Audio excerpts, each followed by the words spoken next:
Hello everyone, আপনারা সবাই কেমন আছেন? আশা করছি ভালো আছেন। আজকে এই ভিডিওতে আমি আপনাদেরকে বলবো যে কিভাবে আপনি যে কোনো ওয়েবসাইটে ক্লাউডফ্লেয়ার ব্যবহার করতে পারেন। ফ্রিতে SSL certificate life time use করতে পারেন। এই মুহূর্তে যারা ক্লাউডফ্লেয়ার ইউজ করেন না তারা কিন্তু খুব বড় ভুল করছেন। আমার মতে সব ধরনের ওয়েবসাইটে ক্লাউডফ্লেয়ার ইউজ করা দরকার। প্রথমে আমরা জেনে নেব ক্লাউডফ্লেয়ার কি। ক্লাউডফ্লেয়ার হচ্ছে অল ইন ওয়ান। ক্লাউডফ্লেয়ারের সবচেয়ে বেশি কাজে আসে DNS ম্যানেজমেন্ট। এই DNS ম্যানেজমেন্টের কাজ সবচেয়ে বেশি ব্যবহার করা হয়। দ্বিতীয় হচ্ছে CDN, যেটা ফ্রিতেই প্রোভাইড করে, যার ফলে আপনার ওয়েবসাইটের স্পিড বাড়াতে পারবেন। তৃতীয় হচ্ছে SSL সার্টিফিকেট, যেটাও ফ্রিতে প্রোভাইড করে। এটা কিন্তু খুবই দরকার। এখানে শুধু ফ্রি না, প্রিমিয়াম প্ল্যানও আছে। তবে যখন ফ্রিতেই সব কিছু করা যাচ্ছে তখন আমরা প্রিমিয়ামটা নিব কেন? আমাদের সব কিছু আমরা ফ্রিতেই পেয়ে যাচ্ছি। চতুর্থ হচ্ছে ডোমেন। আপনি যদি চান আপনার ডোমেনটা অন্য কোম্পানি থেকে এই কোম্পানিতে নিয়ে আসতে পারবেন। প্রতি বছর এখান থেকে আপনি রিনিউ করতে পারবেন। ক্লাউডফ্লেয়ারের সবচেয়ে দরকারি একটা অপশন হচ্ছে DNS ম্যানেজমেন্ট। আপনার হোস্টিংয়ের IP অ্যাড্রেসকে ক্লাউডফ্লেয়ার লুকিয়ে রাখে। হ্যাকাররা কিন্তু হ্যাক করতে পারে না। ক্লাউডফ্লেয়ারের মাধ্যমে কিন্তু আপনার ওয়েবসাইটকে আপনি বাঁচাতে পারবেন। আমি কিন্তু আমার সব ওয়েবসাইটেই ক্লাউডফ্লেয়ার ব্যবহার করে থাকি, কারণ ডাইরেক্ট ডোমেনটাকে হোস্টিংয়ে কানেক্ট করলে 1 থেকে 2 দিন সময় লাগে, কিন্তু ক্লাউডফ্লেয়ার ব্যবহার করলে আপনি 1 সেকেন্ডেরও কম সময়ে চেঞ্জ করে ফেলতে পারবেন, যেটা সার্চ ইঞ্জিন এবং আমার কোনো ভিজিটরও বুঝতে পারে না। ভিডিওটা শুরু করার আগে আপনি যদি আমার চ্যানেলে নতুন হয়ে থাকেন তাহলে সাবস্ক্রাইব করে পাশে থাকা বেল আইকনটি ক্লিক করুন, আর যদি করে থাকেন তাহলে ধন্যবাদ। চলুন শুরু করি। প্রথমে আমরা ক্লাউডফ্লেয়ারে লগ ইন করব। লগ ইন করার জন্য অবশ্যই কিন্তু আমাদের অ্যাকাউন্ট থাকতে হবে। আপনাদের যদি অ্যাকাউন্ট না থাকে তাহলে আপনারা এখান থেকে অ্যাকাউন্ট করে নিতে পারেন। আমার করা আছে, তাই আমি এখানে শুধু লগ ইন করে নিব। আমি লগ ইন করে নিয়েছি। এখানে আপনারা দেখতে পাচ্ছেন আমার যতগুলো ওয়েবসাইট আছে সবগুলোই কিন্তু আমি ক্লাউডফ্লেয়ারে অ্যাড করে রেখেছি। এখানে যেহেতু আপনাদেরকে দেখানোর জন্য আমি আরেকটা অ্যাড করব, তাই আমরা এখানে অ্যাড এ সাইডে ক্লিক করব। এখানে আপনি আপনার সাইটের ডোমেইন নেমটা দিবেন। আপনি এখানে আমি ডোমেইন নেমটা দিয়ে দিচ্ছি। এখানে অনেকগুলো প্ল্যান আছে, আমরা এখান থেকে ফ্রি প্ল্যানটা নিব। কন্টিনিউ। এরপর দেখেন এখানে আমাদের অনেকগুলো DNS রেকর্ড পেয়েছি। আমরা এখান থেকে সবগুলো ডিলিট করে দেব। আমাদের এগুলো দরকার নেই। আমাদের যেগুলো দরকার পড়বে আমরা সেগুলো ক্রিয়েট করে নেব। এগুলো ডিলিটে ক্লিক করে ডিলিট করে দিচ্ছি।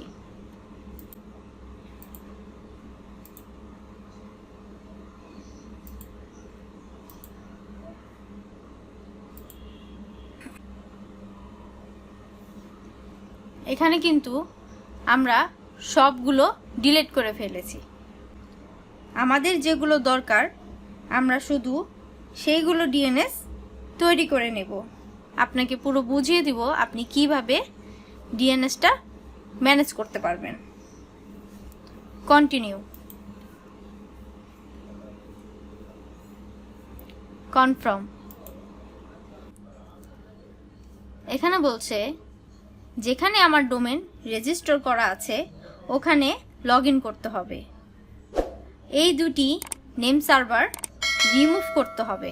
এরপর রিমুভ করার পর এই দুটি নেম সার্ভার ওইখানে অ্যাড করে দিতে হবে। প্রথমে আমরা ডোমেন কন্ট্রোল প্যানেলে লগ ইন করব। আপনাদের যেখানে ডোমেন নেম কন্ট্রোল প্যানেল থাকবে সেখানে যাবেন। আমারটা নেম চিপে আছে, তাই আমি নেম চিপেই যাব। এখন আমি লগ ইন করে নিব। আমি নেম চিপে এসে পড়েছি। এখান থেকে ম্যানেজে ক্লিক করব। এই যে আমার ডোমেন নেম। ম্যানেজে আসার পর এখান থেকে আমরা দুটো নেম সার্ভারগুলো চেঞ্জ করে নিব। তো আমরা এখান থেকে এটা নিব। আমরা প্রথমটায় চেঞ্জ করব অ্যান্ড দ্বিতীয়টা দ্বিতীয় নাম্বারে চেঞ্জ করার পর আমরা এখানে সেভ দিব। এখন আমরা এখানে আসার পর ডান চেক, এরপর গেট স্টার্টেড। এরপর এখান থেকে আমরা HTTPS এটা অন রাখবো, কারণ এটা অন রাখাই ভালো। আমরা এটা ফ্রিতেই পাচ্ছি। সেভ। আমরা চাচ্ছি এটা অলওয়েজ ইউজ করা হবে, তাই আমরা সেভ দিয়ে দেব। এরপর আমরা এখানে জাভাস্ক্রিপ্ট, CSS, HTML এগুলো সেভ দিয়ে দিব।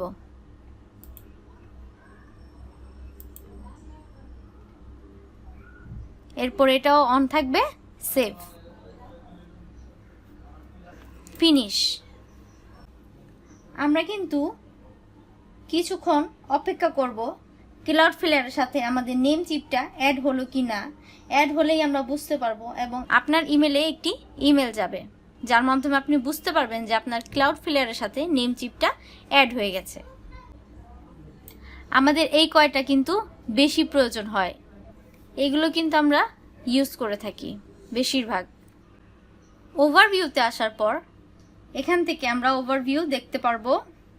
আবার অনেক সময় হয় কি, দেখা যায় ক্লাউডফ্লায়ার ইউজ করে আমরা সাইটটা পরিবর্তন করলে দেখতে পাই না। তখন আপনাদের এখানে একটি ডেভেলপমেন্ট মোড অপশন আসবে, সেটাকে আপনারা অন করে দিবেন। তাহলে হবে কি, সাথে সাথেই দেখতে পারবেন পরিবর্তনটা, যে আপনারা কি পরিবর্তন করেছেন। আপনি যদি ক্লাউডফ্লায়ার থেকে সাইট রিমুভ করতে চান, তাহলে এখান থেকে আপনি কিন্তু রিমুভ করতে পারবেন। এখানে আসার পর আমরা দেখতে পাবো আমাদের ট্রাফিকগুলো অ্যানালাইসিস এখান থেকে আমরা করে নিতে পারবো। DNS আমাদের সবচেয়ে বেশি প্রয়োজনীয় অপশন হচ্ছে DNS। এখান থেকে এখন আমরা আমাদের দরকারি রেকর্ডগুলো অ্যাড করে নিব, যেটা আমরা ডিলিট করে ফেলেছিলাম। অ্যাড করার জন্য আমাদেরকে এখানে একটা লিঙ্ক আছে, যেটা ওপেন করে নিব। এই সাইটটা থেকে আমরা রুট ডোমেন, সাব ডোমেন এগুলো যে রেকর্ডগুলো আছে, এগুলো আমরা দেখে দেখে ক্রিয়েট করতে পারবো। এই রেকর্ড তৈরির যে লিঙ্কটা আছে, এই লিঙ্কটা আমি আমার ভিডিওর ডিসক্রিপশন বক্সে দিয়ে দিব। আপনারা সেখান থেকে নিয়ে এভাবে দেখে কাজ করতে পারবেন। এগুলো কিভাবে কাজ করতে হয় সেটা এখন আমি আপনাদেরকে দেখিয়ে দিচ্ছি। প্রথমে আমরা কি করব, রুট ডোমেন তৈরি করব। তো রুট ডোমেন তৈরি করার জন্য ফার্স্টে আমাদের টাইপ এ নিতে হবে, নেম @ মানে হচ্ছে ডোমেন নেম। ডোমেন নেম বা @ দিলে আর কি ডোমেন নেমই বোঝানো হয়। এরপর এখানে সার্ভার আইপি। তো আমরা একটা একটা করে দেখি। ফার্স্টে আমরা টাইপ নিব এ। এই রেকর্ডে যাব আমরা, অ্যাড রেকর্ডে। এখান থেকে আমরা টাইপ এ নেওয়া আছে আমাদের, এখানে আমরা @ দেব, @ বা ডোমেন নেম। এখানে আমরা আমাদের সার্ভার আইপি দিব। তো আমরা আমাদের সার্ভারটাকে লগ ইন করে নিই। আমাদের সি প্যানেলটাকে আমি লগ ইন করে নিয়েছি। এখান থেকে আমি সার্ভার আইপিটা দিয়ে দিব। এটা হচ্ছে আমাদের সার্ভার আইপি। এখানে যেটা দেখাচ্ছে এটা না, কিন্তু আমাদের সার্ভার আইপিটা হচ্ছে শুধু এটা। তো এখান থেকে আমরা এই সার্ভার আইপিটা নিব, নিয়ে আমরা এখানে দিয়ে দিব। দিয়ে দেওয়ার পর সেভ। আমরা আমাদের এই ডোমেন নেমটা নিয়ে আমরা যদি অন্য ট্যাবে পেস্ট করে দেখি, হ্যাঁ দেখেন আমাদের এই ডোমেন নেমটা কিন্তু কাজ করছে। বাট এখানে কিন্তু শুধু ডোমেন নেমটা কাজ করছে, এই HTTPSটা কাজ করছে, কিন্তু www কিন্তু কাজ করছে না। আপনারা দেখেন এই যে www কিন্তু কাজ করছে না। এটার জন্য আমাদেরকে আরেকটা রেকর্ড তৈরি করতে হবে, যেটা টাইপ থাকবে CNAME। তো আমরা আরেকটা রেকর্ড নিয়ে নিই। আমরা টাইপ নিব সিনেম, আর নেমের জায়গায় দিব আমরা www, আর আমরা টার্গেটটা নিব আমাদের এই ডোমেন নেমটা। এই ডোমেন নেমটা আমরা এখানে দিয়ে দিব, এরপর সেভ। এরপর দেখেন আমাদের এই wwwটাও কিন্তু কাজ করবে। www. এটাও কিন্তু কাজ করছে। তা আমাদের এগুলো কমপ্লিট হয়ে গেছে। আমরা আরো কিছু রেকর্ড ক্রিয়েট করে নেব। সাবডোমেন, আমাদের শুধু মেন ডোমেনটাই কাজ করছে, আমাদের কিন্তু সাবডোমেন কিন্তু এখানে কাজ করবে না। আমরা যদি রেকর্ডটা তৈরি না করি তাহলে সাবডোমেন কাজ করবে না। তো সাবডোমেনের জন্য আমাদের সেম টাইপ এ নিতে হবে, টাইপ এ। এরপর আমরা এখানে দিয়ে দিব ইয়োর সাবডোমেন নেম। তো সাবডোমেন আমরা ডেমো দিয়ে দিই, ডেমো। এরপর আমরা সার্ভার আইপি দিব। সাবডোমেনটা আমাদের কোন সার্ভারে কাজ করবে, ডোমেনটা আমরা এই সার্ভারে রেখেছি, আইপিটা দিয়ে দিব, সেভ। এরপর আমরা আরো দুটি রেকর্ড ক্রিয়েট করে নেব ইমেলের জন্য। আমাদের কিন্তু ইমেলটা কিন্তু কাজ করবে না, তাই আমরা ইমেলের জন্য এখানে নিব টাইপ এ, টাইপ এ। এরপর এখানে নেমের জায়গায় দিব মেল, মেল। এরপর এখানে সার্ভার আইপিটা দিয়ে দিব যে আমাদের ইমেলটা কোন সার্ভারে কাজ করবে। তো আমরা এখান থেকে সার্ভার আইপিটা দিয়ে দিই। আমি যদি চাই আমার ইমেলটা আমি যে সার্ভারে আর কি ডোমেনটা রেখেছি ওই সার্ভারে না, আমি অন্য সার্ভারে ইমেলটা রাখবো, তাহলে আমি কিন্তু অন্য সার্ভারের আইপিটা নিব, নিয়ে জাস্ট এভাবে এখানে পেস্ট করে দিব, দিয়ে সেভ চেঞ্জ। তাহলে হচ্ছে কি আমার ডোমেনটা এক সার্ভারে আছে এবং ইমেলটা আরেক সার্ভারে আছে। আমি এভাবে আমার যতগুলো মন চায় ততগুলো এভাবে করে নিতে পারি। মেলের জন্য আরেকটি নিতে হবে টাইপ এমএক্স। এখান থেকে আমরা টাইপ এমএক্স নিব। এমএক্স নেওয়ার পর এখানে আমরা @ দিব। @ দেওয়ার পর এখানে আমরা mail dot domain name, mail dot আমাদের এই ডোমেন নেমটা আমরা দিয়ে দিব। দেওয়ার পর এখানে আমরা 0 দিয়ে দিব। এই টিটিএলটা অটো থাকবে আর এখানে আমরা 0 দিয়ে দিব। দেওয়ার পর সেভ। আমরা যদি চাই অন্য কোনো সি প্যানেলে একটা সাবডোমেন অ্যাড করব, তাহলে আগে আমরা মেন ডোমেন ওই জায়গায় অ্যাড করে নেব। আমার এই সি প্যানেলটায় ডোমেনটা অ্যাড করা আছে, আমি চাচ্ছি এই সি প্যানেলে না, আমি আমার আরেকটা সি প্যানেল আছে, এই যে এটা হচ্ছে আমার অন্য একটি সি প্যানেল, এটা হচ্ছে হোস্ট 8 আর এটা হচ্ছে অন্যটা। তো আমার এটার মধ্যে কিন্তু ডোমেনটা অ্যাড করা আছে।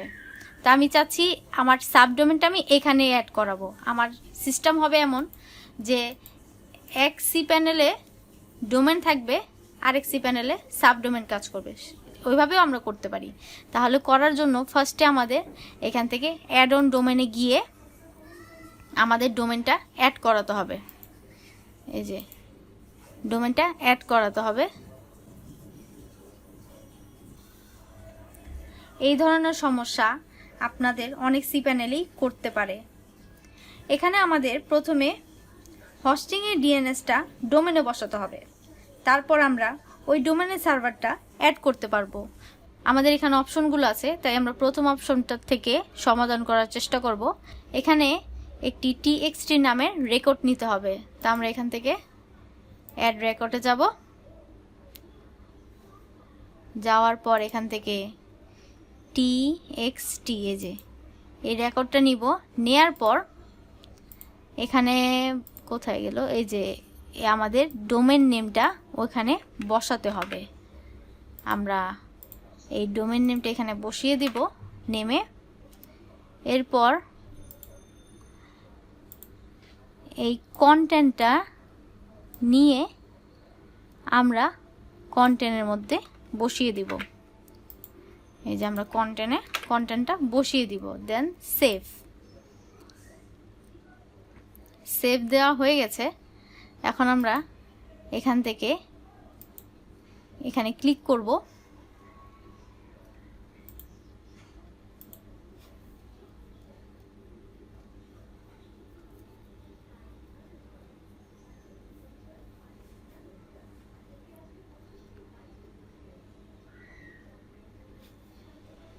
আমাদেরকে একটু ধৈর্য ধরে এখানে 5-10 মিনিট পর পর একটু ক্লিক করে দেখতে হবে যে আমাদের এটা অ্যাড হয়েছে কিনা।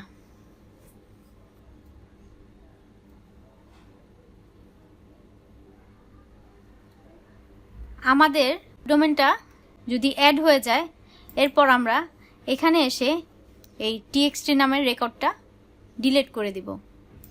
আমাদের এটা তখন দরকার পড়বে না। এরপর আমরা ডোমেনটা আমরা এখানে অ্যাড করার পর আমরা এখান থেকে এখান থেকে সাব ডোমেনস এখানে গিয়ে আমরা যত খুশি তত আমরা সাব ডোমেন তৈরি করতে পারি। এভাবে আমরা ডোমেনও এক সার্ভারে রাখতে পারি, সাব ডোমেনও আরেক সার্ভারে রাখতে পারি, আবার চাইলে ইমেলও আরেক সার্ভারে রাখতে পারি। এভাবে আমরা যত খুশি তত সার্ভার আমরা ইউজ করতে পারি। তো আশা করি আপনারা ডিএনএস এর ম্যানেজমেন্টটা বুঝতে পেরেছেন। এরপর আমরা এসএসএল এ আসব। এই এসএসএল এ আসার পর আমাদের এখান থেকে একটাই কাজ হবে, এই ফুলের জায়গায় আমরা এটা ক্লিক করে রাখবো। ফুলটা শুধু কিন্তু cPanel এর ক্ষেত্রে কাজ করে। যদি ক্লাউড হোস্টিংয়ে বা ভিপিএস সার্ভার ইউজ করে তাহলে ফুলটা কাজ করবে না, এটাই কাজ করবে। এরপর এখানে আমাদের আর কোনো কাজ নেই। এরপর আমরা স্প্রিটে যাব। এখান থেকে আমরা এখানে যাব। আমরা এখানে যাওয়ার পর আমাদের এই যে এগুলো আর কি আমরা আগেই টিক চিহ্ন দিয়ে দিয়েছিলাম, এখানে আর কিছু করার নাই। এগুলো আর কি আমরা আগেই কাজ করে এসেছি, এগুলো আর দরকার নেই আমাদের। এগুলো যদি না থাকে অবশ্যই এই টিক চিহ্নগুলো আপনারা দিয়ে দিবেন। এরপর ক্যাশিংয়ে যাব। এই ক্যাশে কিন্তু আমরা সব ক্যাশগুলো ডিলিট করতে পারি। তো সেটা করার জন্য আমরা ক্যাশে আসার পর এই কনফিগারেশনে যাব। এখানে যাওয়ার পর আমরা এই যে এখান থেকে এখানে ক্লিক করলেই আমাদের সবগুলো ডিলিট করে ফেলবে। আমরা এখানে ক্লিক করলেই আমাদের সবগুলো ডিলিট করে ফেলবে ক্যাশগুলো। আর যদি আমি চাই যে একটা নির্দিষ্ট ইউআরএল ডিলিট করার জন্য, মানে নির্দিষ্ট একটা ইউআরএল এর ক্যাশগুলো যদি আমি ডিলিট করতে চাই, তাহলে আমরা এখান থেকে আমি ইউআরএলটা দিয়ে ক্লিক করলেই আমার কি হবে, ওই ইউআরএল এর যে ক্যাশগুলো আছে সেগুলো ডিলিট হয়ে যাবে। আরেকটা অপশন যেটা আমরা কাজে লাগাতে পারি সেটা হচ্ছে অ্যাপস। এই অ্যাপসে গিয়ে আমরা কিন্তু অনেকগুলো অ্যাপস পাবো যেটা আমাদের ওয়েবসাইটে আমরা ফ্রিতে ইউজ করতে পারবো। এখানে জাস্ট আপনাদের পছন্দ করতে হবে আপনারা কোন অ্যাপসটা আপনার ওয়েবসাইটে ইউজ করতে চান। এখান থেকে আপনারা জাস্ট নিয়ে ফ্রিতে ইউজ করতে পারবেন, কোনো টাকা দিতে হবে না। এখানে অনেকগুলো অ্যাপস আছে, অনেকগুলো। ধরেন আমি এটা নিচ্ছি। হ্যাঁ, এই অ্যাপসটায় ক্লিক করার পর আমরা যদি আমাদের এই ওয়েবসাইটটাতে যদি আমরা এই অ্যাপসটা ইউজ করি তাহলে আমাদের ওয়েবসাইটটা দেখতে কেমন লাগবে, এটা আমরা যদি প্রিভিউ করি তাহলে আমরা দেখতে পারবো আমাদের ওয়েবসাইটে এই অ্যাপসটা ইউজ করলে কেমন লাগে।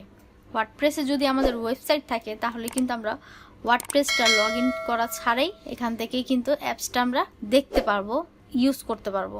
তো আমাদের এখানে অ্যাপসটা যদি আমরা দেই তাহলে এভাবে আর কি আমাদের এখানে কাজ করবে। তো আমরা এখানে প্রিভিউতে গিয়ে আমরা আর কি দেখে নিতে পারবো, এই অ্যাপসের সিস্টেমগুলো দিয়ে নিতে পারেন। এখানে ক্লিক করলেই কিন্তু আপনারা ইনস্টল করে নিতে পারবেন।